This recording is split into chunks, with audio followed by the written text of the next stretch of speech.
Welcome to the Bourbon Talk Show, the ABV Network's original YouTube series where we interview some of the most interesting people from the world of bourbon. Today on the show, we'll be talking to Ryan Thompson of 10th Mountain Distillery in Vail, Colorado, and Mama Howe of Bourbon Joys Chocolates. My name is McNew. Please join me in welcoming my co-host for the evening, Steve Akley. Hey, what's up, McNew? How you doing? Everybody, hello. Hey, we've got a fun event tonight.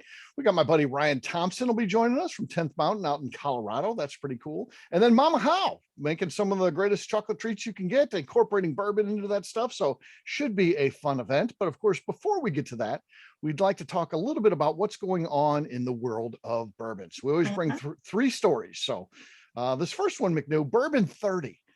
They're a craft distillery, not much going on. I mean, you know, I never really hear about people going to visit and that. Very little. You don't hear a whole lot about them. I can't say I don't hear anything, but not a lot. But I think things are getting ready to change. They're getting ready to open up a new facility right across from Buffalo Trace by the end of the summer of 2022. So that's huge, right? Yeah.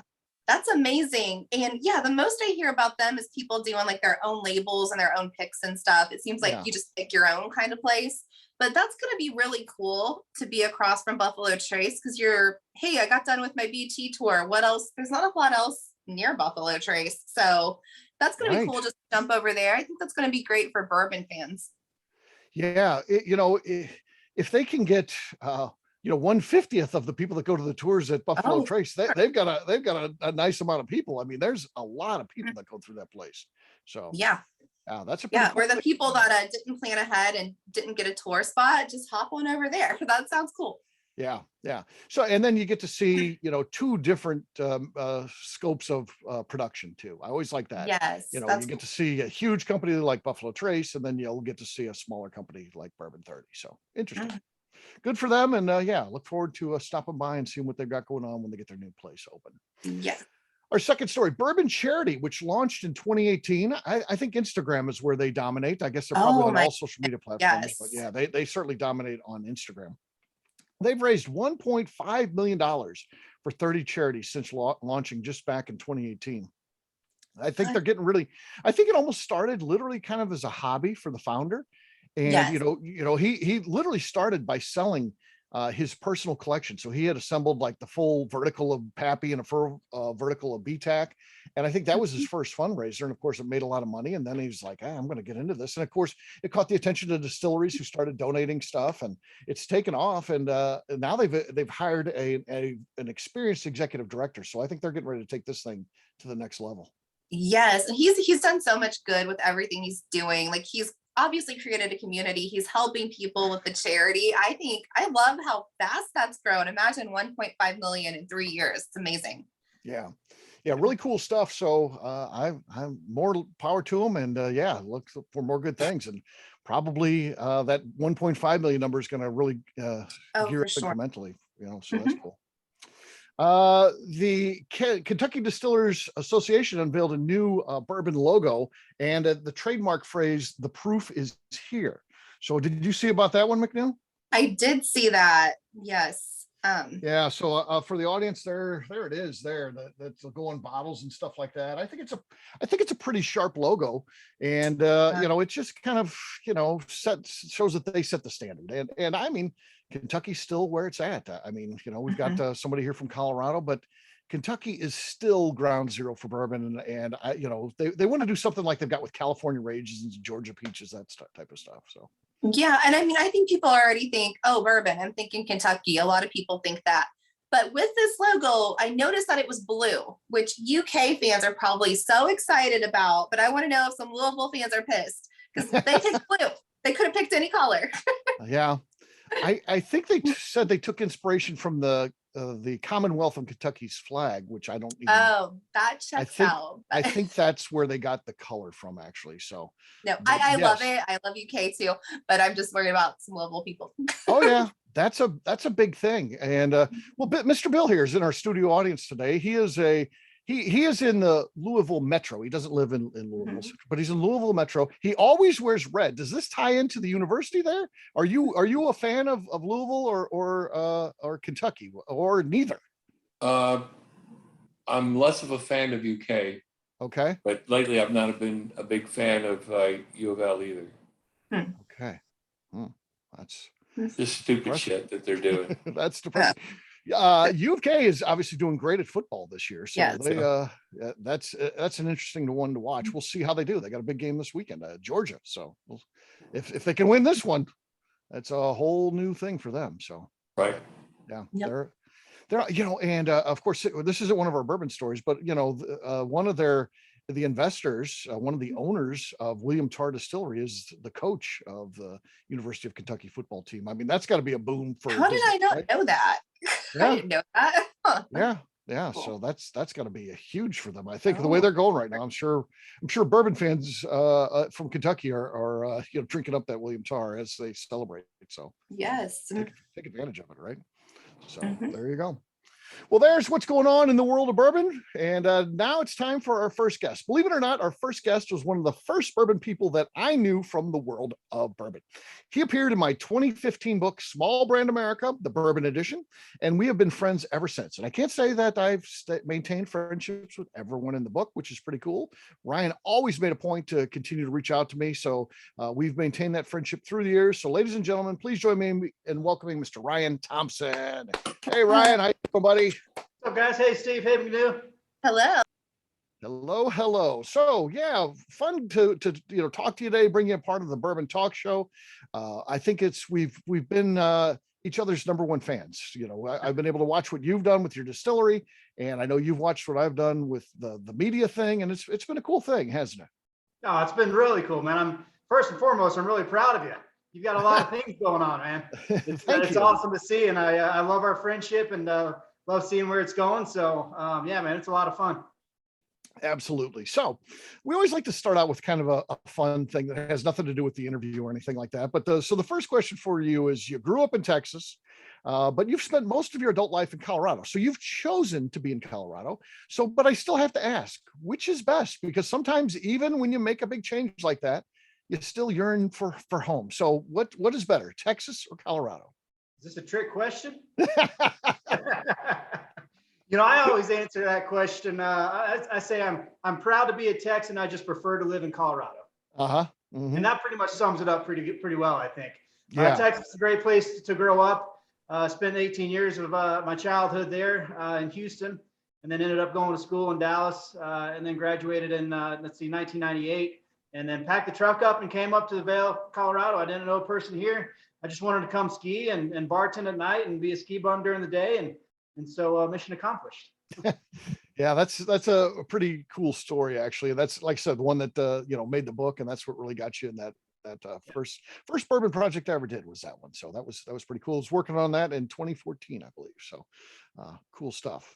So you did bartend, as you mentioned, but you ultimately ended up owning a restaurant, and it's something that you still do today, which people may or may not know. So, but tell us about that business. Very different than the distilling business. So tell us about the restaurant biz. Yeah, sure. After the first 4 years of bartending around town, it was either time I was thinking about moving out of town to go maybe pursue an MBA or a law degree, or maybe get into commercial real estate back in Texas. And then there was an opportunity that came up to take over a restaurant space with two of my friends. And so we started the West Side Cafe in Westvale in 2002. And I still have my thumb on that today, although I'm not there on a daily basis. But as the Colorado state liquor laws go, I had to do some fancy paperwork, if you will, in order to make everything legal and on the up and up above the table there. But still have my thumb on that with my two original business partners. We're still good friends 19, 20 years later. And so that's going well. So that kept me in the hospitality business. I worked behind the bar there the first couple of years that we were out of the gates there. And then was watching what the craft distillery movement was doing, and was home brewing just for fun for 2, 3, 4 times a year. And then distilling is obviously the next step. And so I was watching what craft brewers were doing and where they were going and what craft distillery started doing. And I just thought to myself, someone in this town is going to be making whiskey sooner or later. It might as well be me. So off I went. So it was simply just a matter of that, huh? So you see a need, you're like, this sounds interesting. Let's do it. Is that kind of the thought process there? Yeah, it's a thought process, but obviously with my bartending background, I had an appreciation for the brown spirits. Love the craft behind it. Love seeing how they're made. I've been to a number of distilleries previously. Obviously toured a lot of different breweries as well. And really started having a lot of fun with it, with the brewing aspect of it, and then wanted to take the next step. And so went out to Moonshine University in Louisville and got hands-on distilling knowledge there, which was great. So yeah. Did you attempt any distilling before going out to Moonshine University, or did you just go out there blind and be like, I'm going to learn this skill here and then I'll be able to start the business? We've all have sped over the speed limit once or twice, right? But sure. It's round fun. Right.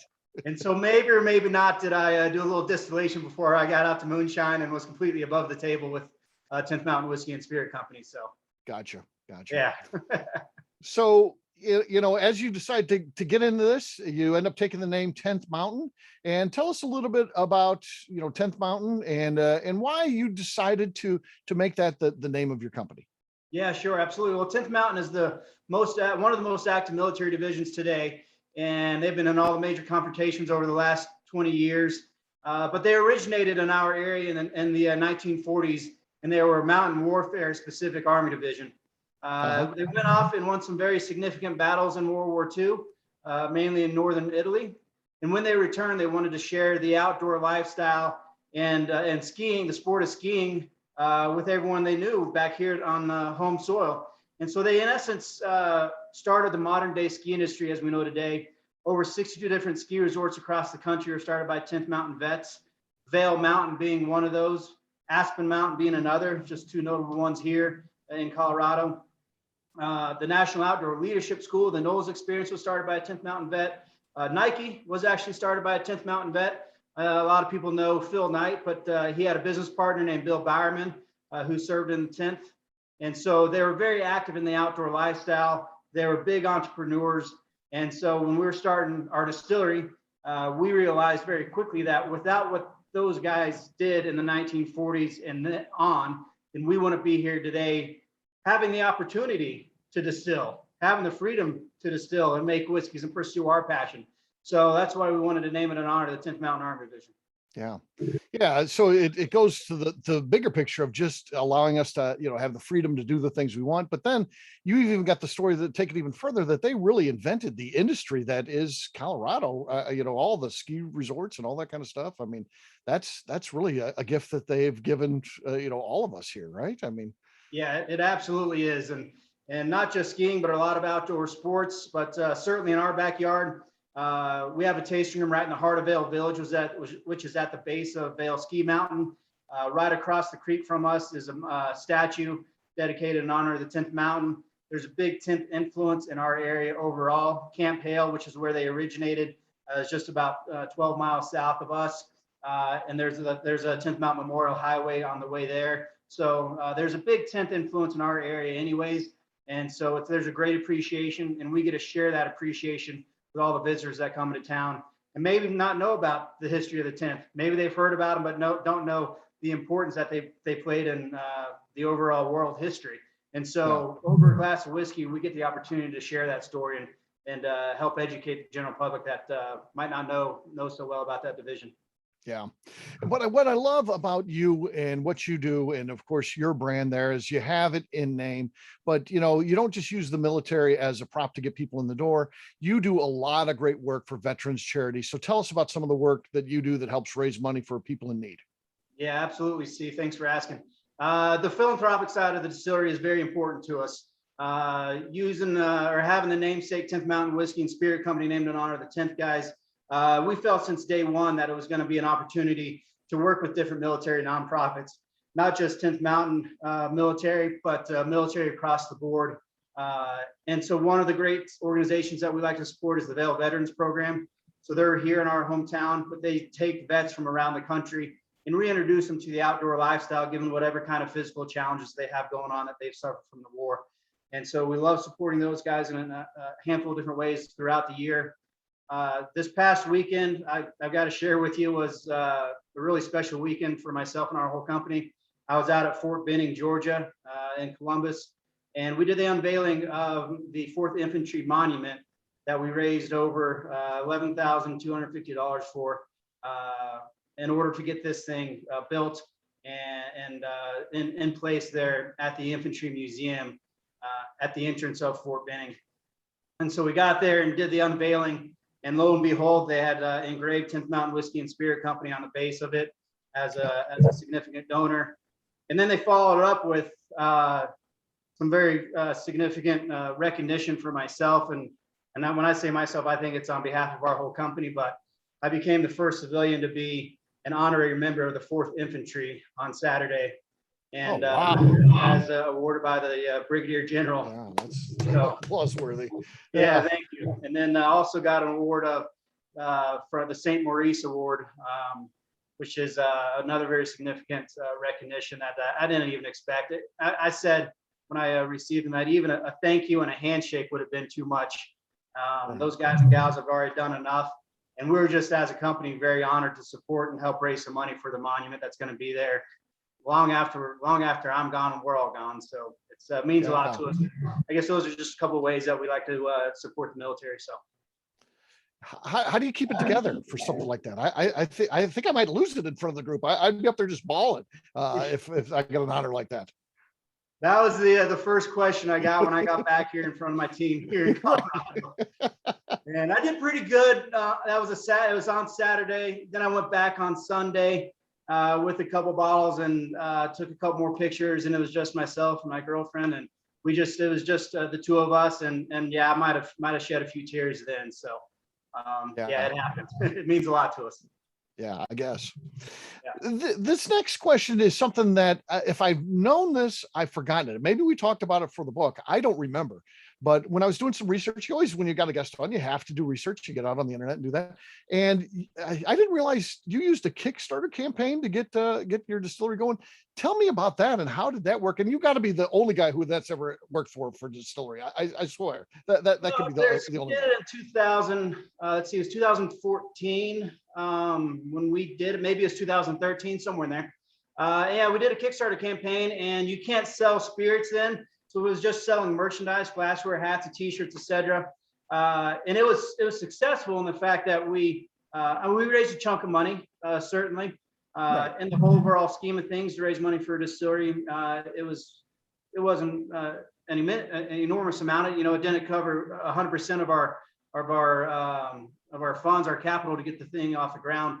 But more importantly, we got a lot of attention, a lot of recognition, got some media out of it. And so it helped spread the word just outside of the Vail Valley, even with what we had going on, and that we were pursuing this and going down the road. So it was a lot of fun to do. I'd probably do it. I learned some lessons if I ever did it again, which I've considered. And/or I've also helped some other distilleries, at least talk some other distilleries about how they should go about doing it. So yeah, it's a lot of fun. And I think, we were probably one of the first distilleries, if not the first, to do a Kickstarter campaign back in the day. So yeah, that's pretty cool. So you already mentioned that you learned, distillation through Moonshine University, and tell us a little bit about that class. So we're big supporters of them because they also support us. They are sponsors of our programming at the ABV Network. So we really love what they do. So tell us a little bit about what you learned, because, when you take one of those classes, it's my understanding you learn distillation, but you also learn how to manage the business and do things like that too, right? Yeah, absolutely. You're drinking from a fire hose. It's a week-long course, and they're throwing a ton of information at you. And the distillation aspect of it all, obviously is very important and a big part of it, but there's so much more that goes into the business that they teach at that course. And so not only we got connected with different suppliers, bottlers, labelers, cork suppliers, grain suppliers, learned the chemistry of the whole distillation process, got hands-on distilling knowledge as well. One of the things that's most valuable from that course are the connections that you make with the different instructors. And so we called Pete Kamer up last week or the week before, talking about an expansion and what he thought about a couple of our thoughts on expansion equipment and whatnot. And so we still call those guys. When I'm in Louisville, I'll make a point to stop by and say hello to them. It's a great group. Which has been honestly an incredibly valuable relationship to have, while not only getting our distillery off the ground, but even 8 years later, to still be able to lean on them when we're making a new spirit, when we're thinking about expansion or something along those lines. But they're a wealth of knowledge. I think the course has probably only gotten better. So I think it's it's a ton of fun, obviously. Right. Yeah. You drink a little booze too, so that's not Yeah, you bad. sure do, right? Right. So tell us about the products in your portfolio. Give us an idea about what you guys are doing there. Can we go through the run of all of them here? Sure. I got them conveniently. They're just right here in front of me. Nice. How about that? So we hang our hat on our whiskey expressions first and foremost. So we'll cover those towards the end. But vodka is the overall is 35% of the overall spirit market. One thing I learned at Moonshine University, we were just talking about making whiskeys, and one of the guys there, I don't know if it was Pete or somebody else, it might have been Scott from Thoroughbred Brands, but they threw out that vodka is 35% of the overall market. You sure you want to ignore those folks? And we were hearing what they were saying, so we didn't want to come out just with another grain-based vodka, so we ended up making our potato-based vodka. So that's it there in a 750 bottle, 100% potatoes. So 80 proof, retails for $33.99. That allows us a lot of flexibility at our tasting rooms to make different infusions. And if people aren't brown spirit drinkers, which a lot of people aren't, I don't know what's wrong with them, but a lot of people aren't. And so we offer our vodka and do a lot of different fun infusions with that as well. So it's been an important spirit in our overall product line. So I'm glad we started doing it, and obviously we started doing it day one. And so it's not going anywhere anytime soon. So our next clear product is our Colorado Clear Mountain Moonshine, which is an unaged whiskey. It's 100% corn, 80 proof unaged whiskey with the Colorado flag in the background there. Nice. And so it pays a little tribute to the state of Colorado. It makes a great gift for people that are out here on vacation, first and foremost. So they want to bring a piece of maybe Colorado back with them, piece of ale, maybe a piece of the distillery back with them. And so that's a fun bottle. We love the taste. It makes a great Bloody Mary. We do a lot of infusions with that as well. But we love it as is. Has some sweet notes of corn on it, a nice, clean, crisp finish. So that retails for $24.99. Our next bottle is, let's see, our Pinot Noir Brandy. And this is a really interesting story here. Yep, you got a bottle right there. So in a 375 bottle, retails for $29.99. Bottled at 90 proof, made with grapes from Monterey Valley, made Pinot Noir grapes from Monterey Valley. And I mentioned Vail Veterans Program earlier. One of the vets that attended that program, I had met 5 or 6 years ago, a guy named Kyle Pletsky, and he ended up getting a job at Smith Family Vineyards in Monterey. I had gone out there to visit their shop there and had met his boss, a guy named Justin, and Justin came out here to come out here on vacation, and we just hit it off. And they called me up a couple of years ago and asked if I wanted 3,000 gallons of Pinot Noir to make brandy out of. And I was like, well, hell, we've never even thought about making brandy, but sure, why not? Let's give it a shot. Right. How much are you charging? It's like, oh, I'm not going to charge you anything. Just cut me in on the sales in the back end and let's go. I'm like, Justin, you guys got a deal. Let's do this. And again, that's one of the things where we leaned on Moonshine University as well. We hadn't made brandy before. It's a little different distillation technique and aging technique. And so we're like, well, let's give it a shot. And we aged it in our bourbon barrels for 2 years. I released it this past April, and it's been very well received. So some people have been talking to us about maybe entering in some competitions. We never really thought about doing that, but here we are down the road and proud of it. And so we did it another year afterwards with 5,000 gallons. And so it might be a mainstay in our product line. So nice. Our Alpenglow Cordial, which is probably our most unique spirit. It's a sage peach vanilla cordial. We were wanting to come out with not necessarily schnapps, but kind of an after you get off the mountain drink to warm up with a little bit. And we wanted to use some Colorado influenced flavors. So that's where the sage and peach come from. And so we wanted to blend those as a blending agent, use the vanilla, 70 proof. It's a cordial, so it's gonna be a little more on the sweeter side. So if whiskeys are too strong for you, or if one of our spirits are too strong, then a cordial is really a good go-to that we present our guests at our tasting rooms. And it's usually a winner at that point. People love it once they taste it. So it's quite delicious. Next is our 10th Mountain Rye. And this is our most awarded spirit. Mr. Bill gives it a thumb up there. 86 proof, 65% rye, 31% corn, and 4% barley. just received a gold medal in this past San Francisco's International Spirits Competition, and Jim Murray's Whiskey Bible rated at 94.5 points. Congrats on that. And also won a gold medal in Whiskeys of the World. So obviously rye whiskey is going to be a little spicier than our bourbon, traditional bourbon, but it's something that we're very proud of. And it's if you polled our 14 of our employees, probably 10 of them would say that's their go-to. So very full bodied, a little drier finish. Mr. Bill, I don't know how you're enjoying it tonight, but great neat on the rocks, and it actually mixes well with our Alpenglow Cordial. So I'm drinking it neat. there you go. Very cool. And then last but not least is our best seller, which is our 10th Mountain Bourbon. Retails at $57.99. It's 92 proof, 75% corn, 21% rye, and 4% malted barley. Well, all of our whiskey, I'm sorry, not last. I've got one more. My bad. I skipped one. All of our whiskeys are aged in American New Oak barrels with a number 4 char. Most of them are 53 gallons, but we do have stuff aging in 30 gallon, 10 gallon, 5 gallons as well.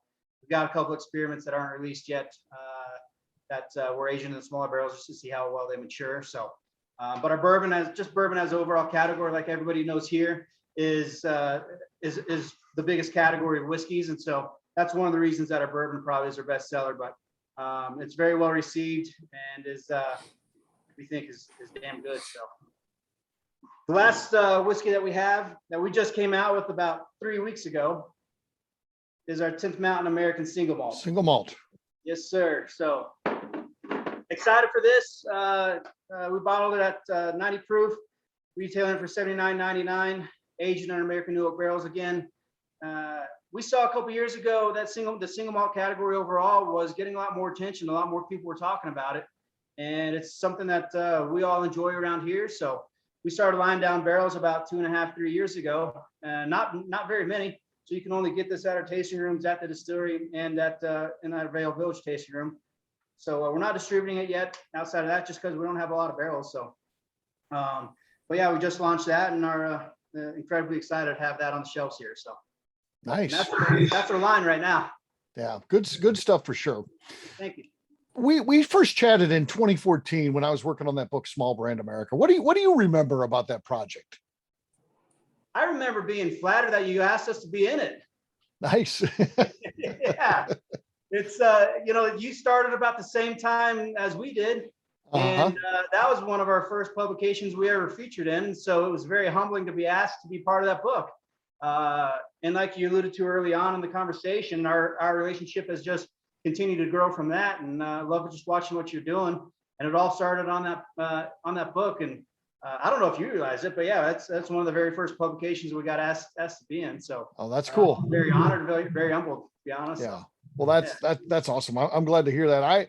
I definitely enjoyed doing that. That was when I still had my corporate job. I literally would work on that at my lunch. I'd leave for lunch and I go do the interviews for that. And then I would, I might have, just like you may or may not have done any distilling. I may or may not have started, writing the book right after those interviews, right after lunch, but I don't know. Hey, you're hustling. You got it done. A lot of people want to write a book their whole life, but end up on their deathbed without doing it. So congrats.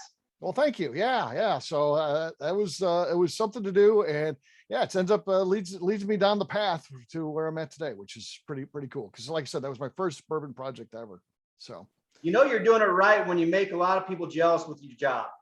Yeah, exactly. Yeah. So I'm sure you hear it a lot. I hear it pretty often, and but if people are kind of envious of what you do for a living, then I think you're doing it right.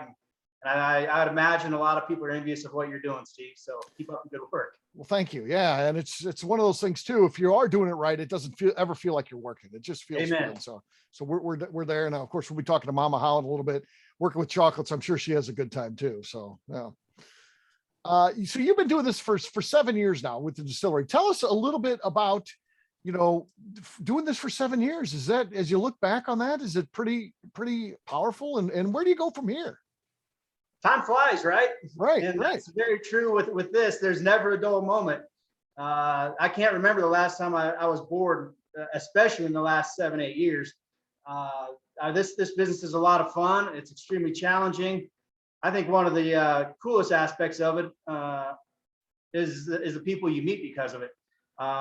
Whiskey opens up a lot of doors. You get to sit down and chat with someone for 30 minutes or an hour, whatever it is, and build a relationship that way. And start talking about whatever whiskeys they like, find something in common. And I never could have imagined 7-8 years ago some of the people I would have met and some of the experiences I've had because of the business. So we want to keep on growing the business. We want to be a national brand. We're in 15 states now, some very low volume, some decent volume, but nonetheless, the doors are open in those states. And so we really are looking to be a national brand and are trying to grow it smart. We don't necessarily want to, I guess it'd be cool to be an overnight success, but that's not what we're going for. We want to grow it smart and grow it right. And so that's the overall goal, is to be a national brand, and who knows, maybe international brand, and most importantly, have some fun while we do it. So yeah. Well, I'll tell you what, as I have watched this, and it's just amazing to watch, to see the growth of your company, and now you're expanding out, even coming my way into Missouri, which is really cool. I can see the growth and the things that you're doing and how it's working. And, you're a guy who self-professed ski bum and bartender, but in reality, you're so much more than that. You hustled and you worked hard, and you've turned that bartender gig into owning a restaurant, a bar / now owning a distillery, and it's pretty amazing. So you're definitely an entrepreneur. So what do you like most about being an entrepreneur, for our last question here? Sure. Well, I guess maybe I overstepped a little bit saying, but I think just to revisit the question is the people I've met because of it, I think is something I never thought would be happening. And that's been a ton of fun. The camaraderie, I think, that we have with our whole team. We've got a very passionate team of 14 people, from tasting room managers and tasting room sales reps to national sales director who's on the road 90% of the time, a local sales director. Obviously, our distillation team are very passionate. They work their tails off. Social media gal and marketing director. So it's just a very passionate team of people that are really great to work with. And we get to make a cool product, and we get to support the military, which is what we're all very passionate about. And sometimes sitting around the still with some new make whiskey coming off, and it's kind of like sitting around a fire, right? You can sit around and BS with people and have a good time and introduce new make whiskey to people that probably have never had it straight off the still, which is a lot of fun. So there's a lot of great things about being an entrepreneur, especially in the distilling business. So. Absolutely. Yeah. Well, Ryan, hey, thanks so much for being part of this day. Let's hear it for Mr. Ryan Thompson. Yeah, Ryan. Ryan, you can stick around, right? We'll have you stay here as we interview Mama Howe, and then at the end, when we shut off the microphones, we'll have a little Q&A with our studio audience. So, well, I'm dying to hear what Mama Howe has to say. Whiskey and chocolate go hand in hand, so yes. I'm not going anywhere. And she's got a great story, so should be fun. But what we'll do next, we'll take a quick break. And then when we come back, we'll be talking to Mama Howe. We'll do that in just a few. Today's show is sponsored by Moonshine University. Moonshine University offers programs to assist individuals in the bourbon industry or simply fans wanting to step up their knowledge. Whether you are looking for in-person learning in the classrooms of Moonshine University or looking for self-study online, there are options to fit your unique needs. Check them out at moonshineuniversity.com. And we're also sponsored by the ABV Network's Distillers Summit in Key West, Florida. This 4-day event features events and networking opportunities from January 27th through 30th, 2022. And there's no better place to be in the world than there is to be in sunny Key West. Get more information on our website at abvnetwork.com. I'm excited about that, McNew. I've been working on the schedule. It's tough. It's tough putting together an agenda that allows people to do what they want, but at the same time, we get our arms around it and have a couple things. So yes, but Ryan, somebody new just reached out about that last week. They sent those form submissions that go to my email. Somebody asked about it, and I gave him all the details and said events coming soon, because I know that you're working on it. I am absolutely working on it, and I'm getting close. We're gonna have some dinner options and things like that, so I'm getting all that together. It's tough because when you're talking to the people in Key West, that seems like a long way away. They've got a million events between now and then, but for us, we got to get this buttoned down. So those are just people that live for today. They're just like, oh, you're asking about Saturday. We don't know. They don't know. Like, that's 2022, man. Yeah, I'm like, it's really just a few months away. So yeah. Should be good. But Ryan, are you still planning on being there with us? Amen. Well, sure am. It's on the calendar.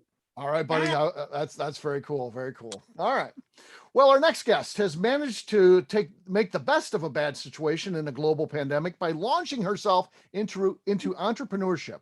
Ladies and gentlemen, please join me in welcoming Mama Howe. Hey, Mama Howe, how you doing? I'm doing fantastic, Steve. Thanks for having me. And Ron, I love listening to your story.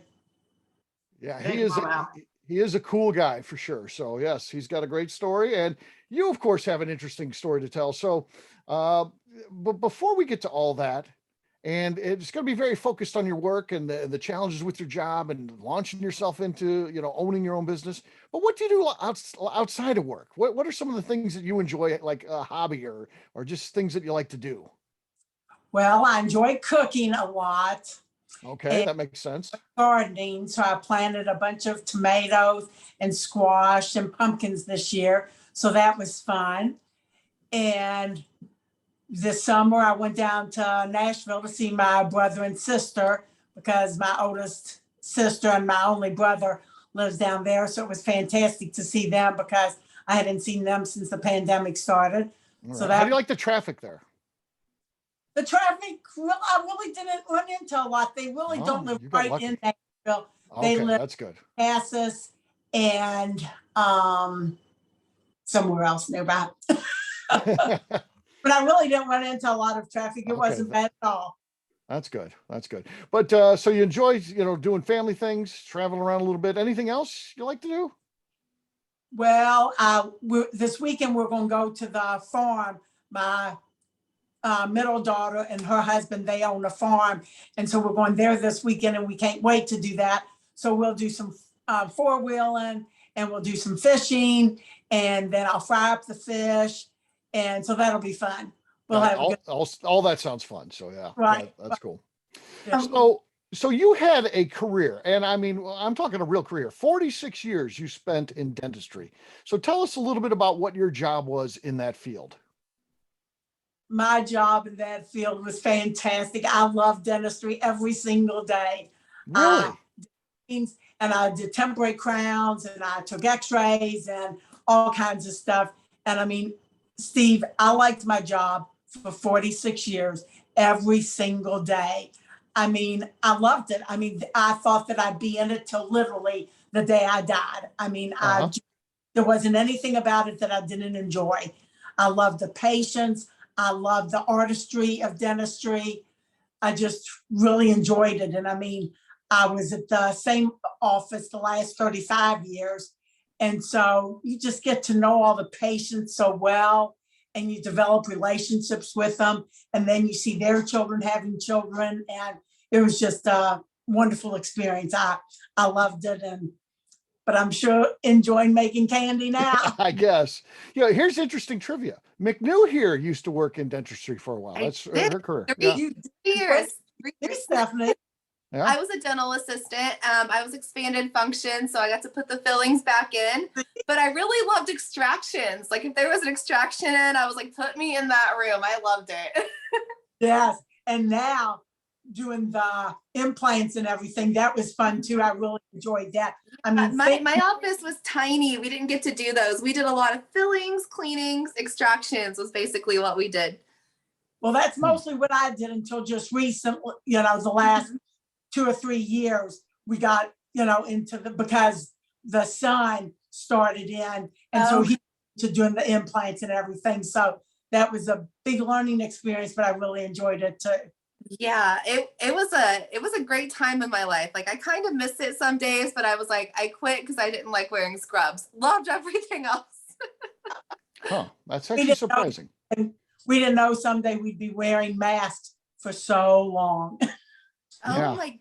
I never thought about it then. It just seemed normal. And now I'm like, I don't want to wear that. Yeah. Totally different. That's right. Yeah. So yeah, that business is, crazy. And I've never had any teeth problems. I haven't had a cavity since I was a kid, never any teeth problems. Of course, this pandemic starts and literally, 2 weeks after the whole thing gets going, I crack a tooth I've never cracked a tooth in my life. And then I got to find my dentist. He's not really even working at that point. And that kind of leads us into your story because, most of the dental clinics were closed down. They didn't know what to do. And ultimately, I think yours opened back up. I'll let you tell the story, but it's my understanding yours opened back up, but your husband had some issues where you couldn't take a chance of going and working with patients and bringing COVID back home because he had some existing health issues. So tell us about that story and how that leads you into starting your own business. Yeah, well, March 13th was the last day I was in dentistry. Okay. And I couldn't imagine that it would be the last day that I was in dentistry. We closed the office down. I want to say that we closed it down for 2 to 4 weeks. I really can't remember exactly. Right. Then when it was, we were thinking about going back to work, it was like, how can I take a chance on going back to work and taking a chance that I would bring this, COVID into my house and to my husband, because he has heart issues, lung issues. As a matter of fact, just a few months ago, he had open heart surgery. Right. And so it's just been, a long road for him the last 5 years. But then, so I just was sitting around and Butch and I were enjoying spending time together. But you can only enjoy that for so long. And then, when you're used to going to work every single day, you're used to going to work every single day. And then to just be sitting around watching TV with him. And, it was good though. I mean, Butch and I needed to be able to have that time. He had been off work for at least 5 years with disability. And so it was nice for us to be able to spend time together. And then when it got to the point that, financially, it was like, okay, I need to be doing something. I can't just be sitting here not doing anything. And so then my daughter, my middle daughter, Carmen, she decided, Mom, why don't you start making candies like you do at Christmas time and make some of your cakes and stuff? And I thought, well, that's great at Christmas time. That's great for friends. But do you think I can really make a business out of it? Well, my middle daughter and my youngest daughter, they both are marketing majors. And so they were like, yes, you can do that. And so they were taking care of the branding. They were taking care of the website. They were doing everything they needed to do social media wise to get me, some publicity and stuff. And so then Bourbon Joys was created. And even though my grandson, he wanted to call it Gigi's Chocolates, decided on Bourbon Joys instead. Well, and that's how I saw your story. Again, your daughters, it's so helpful that you're able to turn this into a family business where you can work and your daughters can help you. It's so cool. And I saw some of that marketing that you got early on. I saw a news show and, kind of like Ryan, maybe I was in the prime of my home. I got a little emotional watching this. So, I mean, I can look at you and I know you worked in dentistry 46 years and I can see your face. So you're probably about 47, 48 years old and you have to go out and start this business. There's no way you worked in dentistry 46. There might be a math error there. Something's not working out math wise here, Mama Howe. I'm 66 now. Oh, come on now. 66. There's no way. And I thought I'd do dentistry until I was 96. Now I'm hoping to be making candy until I'm 96. Yeah. It's so great though, because now Butch and I are able to work right across the table from each other. I mean, I work out of a commercial kitchen now because I thought about putting a commercial kitchen in my basement, but that just didn't work out. A lot of rules and regulations and all that. Yeah. Commercial kitchen at 240 Adams Street, and that is working out beautifully. And so anything, with bourbon in it has to be made at the commercial kitchen. Anything I ship has to be made in the commercial kitchen. Anything that I even take over state lines, because I do a lot of delivery over to Indiana. So all of that has to be made in the commercial kitchen. But then anything that's going to just be local doesn't get shipped out or anything. I can just make in my home in my cottage kitchen. So it's been like Ryan was talking about at the beginning, getting all the logistics figured out and everything. That's a big deal, Right. I was used to going into work, doing my fillings, working on the patient. But now for me to have to figure out all this stuff, it was a challenge. Yeah. And, you know, when you're working in dentistry, you have a official start time and an end time, but it's not like, you know, you're filling cavities or taking any work home with you. When you're an entrepreneur, you're always working. An order may come in at 8 o'clock at night and you're like, okay, what do I, you know, it never stops. You probably work way more hours now, but it's also probably more rewarding, right? It is so rewarding. And I mean, what is so fantastic is to see how supportive people are. I mean, the local community and even the national community. I mean, I guess it was either springtime or the beginning of summer, and we had a sister station pick up our story. And all of a sudden we were getting all these hits on the website. And it was like, why is this all of a sudden happening? And so we got a lot of orders then. And I mean, it just amazes me how supportive people can be just because they hear your story, and they can go out and buy, you know, candies, lots of places, but for them to choose you, you know, it just really is humbling. Yeah. And, you know, before this, so literally your foray into candy was, you would make it at the holidays. Is that kind of when you would make candy? And this was for like a friends and family type of thing? Exactly. I mean, when people would come over to my house, I'd always have bourbon balls made, Buckeyes, Rice Krispie treats, and, you know, a variety of cakes. I only limit myself to one cake just because it doesn't have an icing that's going to be messy in shipping or delivery or anything like that. But I mean, it's like, how can these 4 little products be able to make me the business that I am today? So it's really been great. Well, I've tasted it, and I think that I have the answer as to how that can be. So yes, really great stuff that you're making. So yeah, you got to try it. So you started out literally just as a one-person business, but your daughters are involved. So what's their role? Well, and they all have full-time jobs. Mm-hmm. And so, but I mean, like, they'll sit there and make lists of things that I need to do. Like in September, I made a lot of deliveries to dental offices and to other businesses that my daughter thought would be good. And the ones that they had to, like dental offices, like Stephanie, I'm sure knows this, that you get goodies at Christmas time and everything. Yeah, we loved our referral offices. All the endos sent us so many goodies. They did you so much stuff. But it's like, if you're going to send stuff, make it Bourbon Joys. And so she knew other businesses that had that same type of thing, a referral type situation. So that then I was going out and making samplers for them, so that then they would know my products, and I could talk to them about, hey, at Christmas time, if you need different, spice it up a little bit or make something different than you've done in the past, why don't you think about doing Bourbon Joys? So we've really had a fantastic result of that. And then also weddings. I never thought about weddings, but so many people are doing dessert bars now. And so they'll put out, instead of donuts and stuff like that they were for a while, now they're, putting out my bourbon balls and my Buckeyes and even the Rice Krispie treats. I mean, it amazes me. I mean, at first I thought it was going to be mostly bourbon balls, but now the Buckeyes definitely are almost right at a 50-50 situation there. And the Rice Krispie treats, even, that I just barely, I make them into little circles and then just barely dip them in chocolate. And I mean, those are even going to the weddings. So it's just amazed me, the support you get from people and how my daughters are able to help me figure out where to go. And then my oldest daughter, she works for a business and she's an administrative assistant. She keeps me organized and she keeps all my products stocked. So she's got all my boxes, all my bags, today we did that.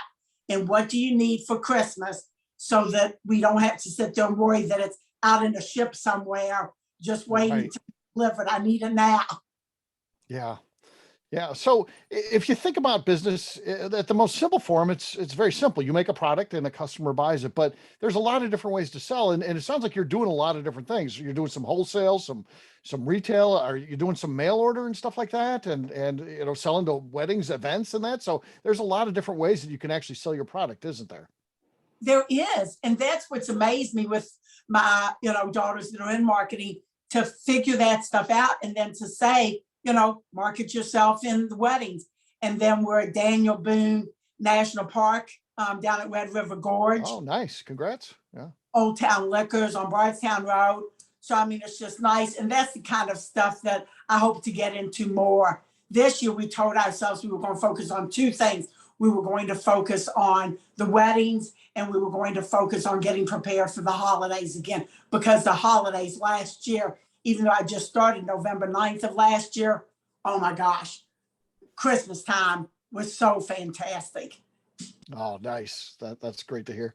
And I assume anybody who's listening can order products mail order, and tell us a little bit logistically how that works. And especially, it's got to be tough for chocolate, not so much this time of the year, but if you're ordering something in July or August, it's probably an issue. So how do you work through logistics of being in the chocolate business for where you've got weather cycles?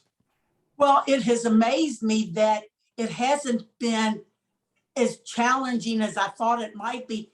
It's amazing. I had these little 3-ounce pouches of ice, but then I laid those out one day and realized they didn't stay iced for very long at all. So I thought that's going to be useless. So then I had to get bigger ones. So now I get something that's like more like 6 by 6, and I'll just put it in the bottom of the box.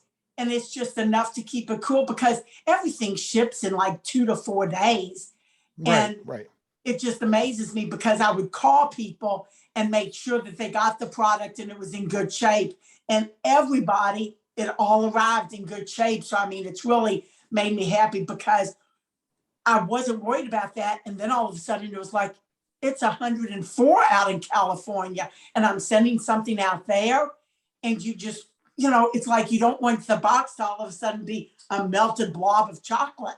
Right, so, right. Nice to realize that, it was, it arrived well. Yeah. So. Well, and your story is such a feel-good story. So someone who's been doing a job for 46 years finds that they no longer can do that, needs to continue to work to help support, her family. And, you get a lot of publicity when that's your story. But of course, there's then once the story's been told, they're on to something else. And how's it been continuing to keep interest in what you're doing? Because it's a full-time job for you. You got to keep that interest out there. How are you able to continue to do that? You do have to. And I mean, is reaching out to the customers. Like today, one of the deliveries that I made was somebody that I did her wedding.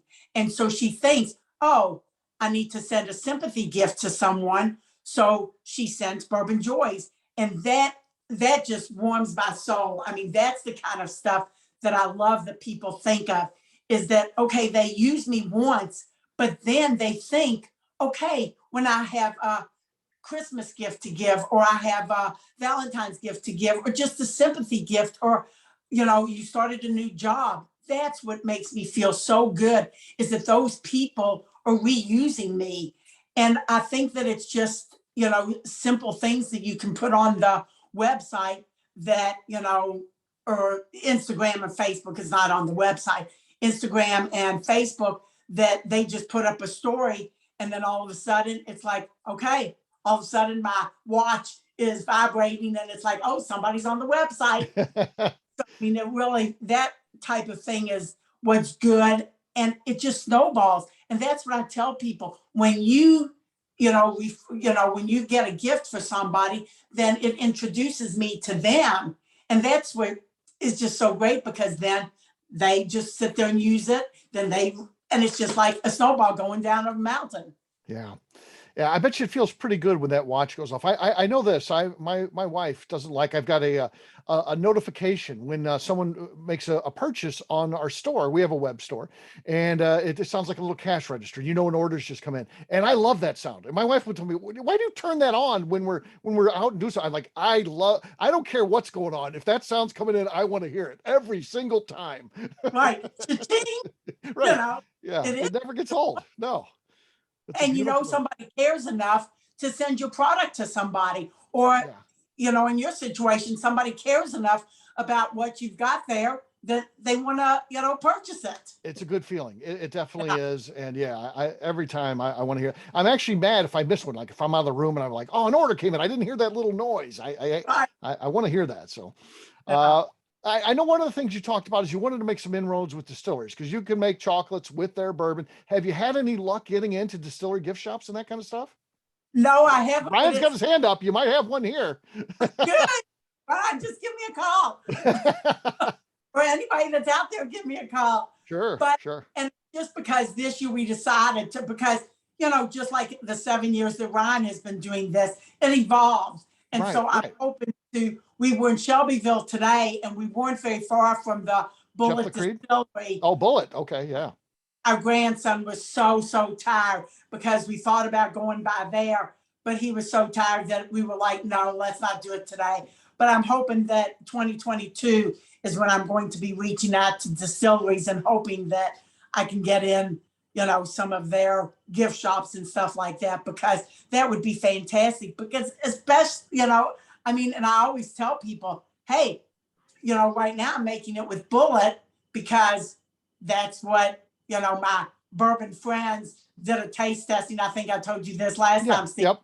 Did a taste testing and we decided on Bullet. But it's like, okay, if you want me to be in your store, I can make it with whatever bourbon you want me to make it with. And of course, the bourbon balls is the only thing that I put bourbon in. My Buckeyes don't have any, and even my apple crisp cake. Although somebody suggested, have you ever thought about putting bourbon in your apple crisp cake? I said, well, no, I haven't, but I guess that's a good pairing flavor. I'll say that. So yeah.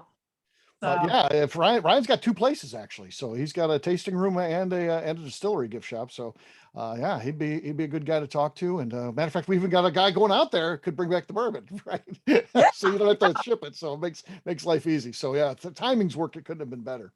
But last question I've got for you. You know, you've got different products, and of course, I'm sure you bake even a lot more than that. There's a lot of things you make. What's your favorite? Which one do you enjoy eating the most, other than just whatever one you happen to be eating at the moment? What's your true favorite?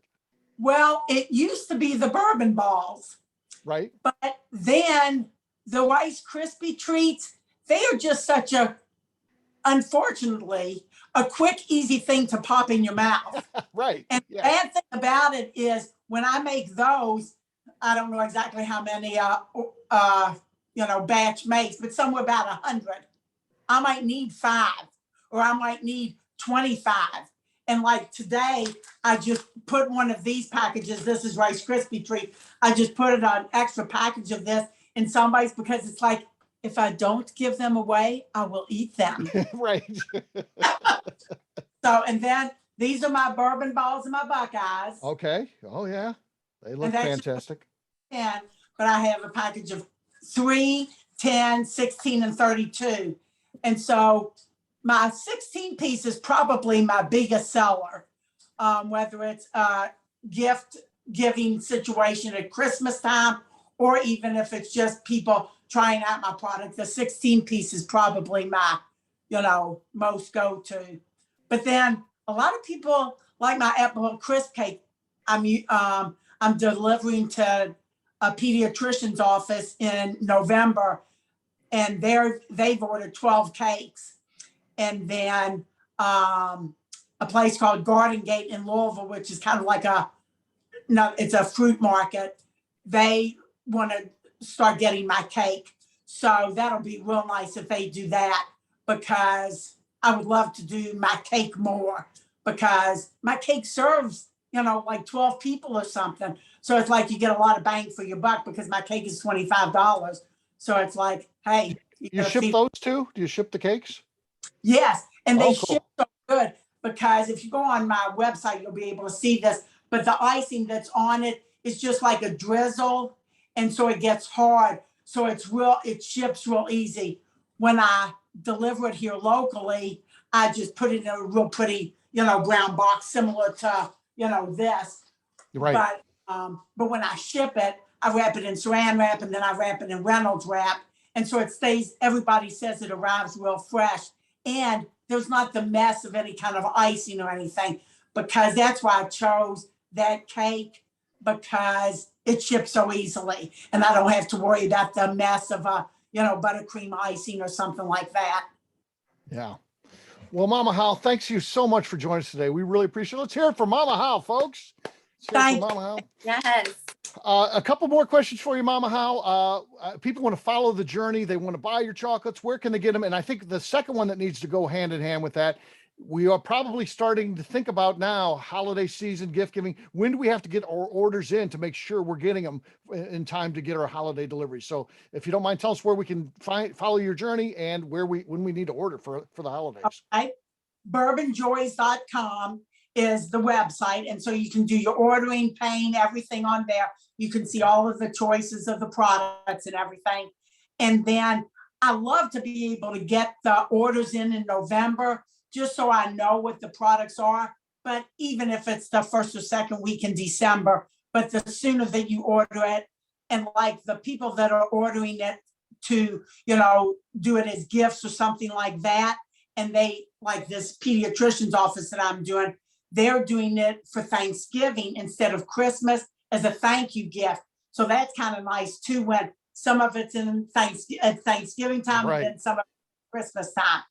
But I'll be, and shipping, I'll be shipping all through the holidays. So I usually ship on Mondays so that it gets there before it has to sit anywhere, over the weekend. So I like to ship on Mondays, and then locally I deliver on Tuesdays and Thursdays, and then they can pick up on Saturday. But really, people aren't doing much pickup, for the most part. They have me deliver, or if it's, out of a, 30 or 45 minute area, they just have me ship it to them. Okay.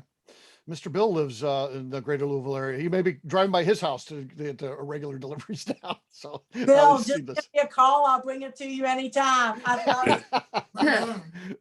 There you go. That's great stuff. And I assume you're available on all of the social media platforms too. Just Bourbon Joys? Yep. Bourbonjoys@gmail.com is my email. And then, I'm sure it says on my website. All right. Fair enough. But we do stuff on Instagram and we do stuff on Facebook. Okay. And Ryan, how about you? If people want to follow your journey, where do they need to go? What places can they find you guys? Sure, Steve. Thanks for asking. Mama Howe, that's awesome. I can't wait to connect with you. We're definitely working together. That's good. So, you can find us at 10thwhiskey.com. That's 10th for 10th, whiskey with an E.com. Our social handles are 10th MTN Whiskey. Across the board, Twitter, Facebook, Instagram, TikTok, you name it. So you're even on TikTok, huh? We are. You got to go where the I'm gonna go follow you. We're suggesting December 1st this year. Shipping is so challenging. Just to be safe, December 1st is kind of our go-to date. Okay. Good chance it could be December 10th, December 15th, maybe, depending where you're at in the country. We use a fulfillment partner out of Los Angeles, so that's where San Diego and Los Angeles areas. So that's where our spirits are coming from. We ship them pallets of our spirits, and then they ship on our behalf to fulfill our direct-to-consumer orders. So it'll get to you, but I think it's a great tip for any gift that you're buying online to plan way ahead this year. Plan early this year. Yeah. Shipping is challenging. So shipping is challenging. Yeah. Yep. All right. McNew, how about you? Where can people find you? You can find me on Instagram at McNew ABV, and every Tuesday hosting bottle kills and last meals on the ABV Network channel. All right, for me, I'm an easy guy to find. I'm at Steve Akley on Twitter, Instagram, or Facebook. I've got a website, steveakley.com. We've also got a company website. That thing's abvnetwork.com. Check it out because everything that we do is out there. Our shop is out there at ABV Network. We put our previous shows out there, our blogs, so much more, abvnetwork.com. McNew, anything else to say before we get out of here? I'd like to remind the audience to please hit that subscribe button for Bourbon Sasquatch on YouTube, where all of our shows will be posted. And when you're watching an episode, please give us a thumbs up, leave some comments. It helps new people find the show, which is very important to us. And next week, we have Royce Neely of Neely Family Distillery and Brad Bodds of Revival Vintage Spirits. Should be great. Thanks again to our guest tonight, Ryan Thompson and Mama Howe. Thanks, guys. Appreciate it. We'll see you guys next week. Bye. Bye.